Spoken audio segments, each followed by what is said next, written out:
البعض هيقول انك انت اذا وصفت ليبرمان السفاح الذي هدد بنسف السد العالي بانه بطل عظيم زي ما وصفته، فمن الطبيعي يعني البعض هيقول لك يعني لما يدافع عن قضيه الخنازير بهذا الشكل فانا مش هصدقه. يعني انا ما طلبتش من ليبرمان انه يجي مصر، انا طلبت من شارون انه ينقذ المسيحيين يا استاذ موريس. انت قبل ذلك طلبت من شارون ان ينقذ المسيحيين، لان ما فيش معلش مسلم ينقذ المسيحيين يا استاذ جمال. حاضر بيدو، بس احنا عايزين المره دي نبقى هادين لو سمحت. انت نخبه وطنيه انقذت المسيحيين. حاضر يا استاذ موريس، حاضر يا استاذ موريس. هل تعتقد يا استاذ موريس عندما نستدعي شارون ونعظم ليبرمان ونستدعي الخارج حتى يضغط، هل هذا سيخلق مناخا مواتيا لحل مشاكل مصر كلها؟ مش الاغراض بس. ده السؤال يا عم موريس. وبعدين عايز اقول حاجه يا استاذ موريس، انت بتقول بتصرف وعايز الحق حاجه من جوه وانا طب انت كنت معنا هنا، اتفقت بره لما تيجي معنا هنا وندافع عن الحق. انا مش لاقي كيف تدافع عن حق المسيحيين وانت في امريكا؟ مش هقولها برضه. خلينا نسمعه بقى. ليبرمان ده راجل كويس جدا، ده رايي الشخصي، مش كمسيحي او كمسلم او انا يا استاذ موريس رايك الشخصي نحترم رايك الشخصي في شخص ما، وبعدين هذا الراي العام، ولكن ما علاقه يا استاذ موريس؟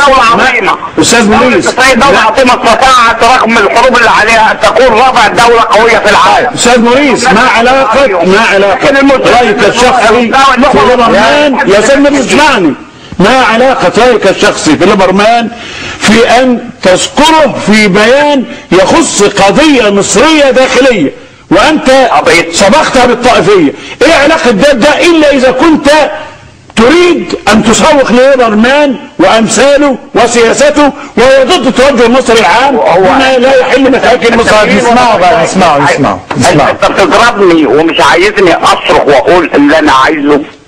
انت ضربتني في مقتل، بتذبح 2 مليون واحد عندي، انا بصرخ يا اخي، بصرخ وقت انك انت بتتكلم دلوقتي انت بتتكلم عن ليبرمان، انا بفكرك بالالم بتاعي، انت وصلت لدرجه الالم بتاعك انك ذبحتني، فبصرخ وبقول ليبرمان احسن منكم. لو احنا بنصرخ معاكم ونقول ان هؤلاء لابد ان تحل مشاكلهم ولابد ان يعوضوا ولابد ان يكون هناك وظائف زي ما اختلفنا فيه ده، انما ده العلاقه ترى ليبرمان. استاذ موريس صدى بس خلينا اسمعني بس. ايوه يعني هو كمان ليبرمان لما هينسف السد العالي يا استاذ موريس هيموت فيه المسلمين والمسيحيين، يعني هيموت فيه. ده معناه خيانه دلوقتي. انا مش بقول ان يجيب يهتف من السد العالي، انا بصيت هو الاستاذ جمال يعني بيقول لك هو في خيانه للوطن ابشع. لو قدرت تفهمها وتفهم صرختي هتقول انت معاك حق. لا انا مش ممكن افهم اللي انت بتقوله. رأيي جلساتكم لبعض المسيحيين الذين ينكرون وجود مشاكل مثل الأستاذ جمال أسعد الذي يفند كل شكوى لأي مسيحي ويعارض كل توجيهات المسيحيين. البلد بتدي كيان لبعض أفراد لا كيان لهم. وممكن وسائل الإعلام تديك مكان يقول لك عايزين فلان يتكلم، طب يتكلم يقول ايه؟ يقول لك فلان المفكر القبطي، مفكر قبطي وهو الباقيين ما بيفكروش. هو ده المفكر. ويبقى لقب المفكر القبطي. طب ايه وزنه جوه المجتمع؟ مفيش. ايه وزنه جوه الكنيسه؟ مفيش. لكن واخد لقب مفكر. كويس. عندنا مجموعة من هؤلاء المفكرين بياخدوا مجالات في وسائل الإعلام وفي الجرايد، والمفكر فلان بيقول فكر على كيفك ده، وابقى فكرني لما رد عليك.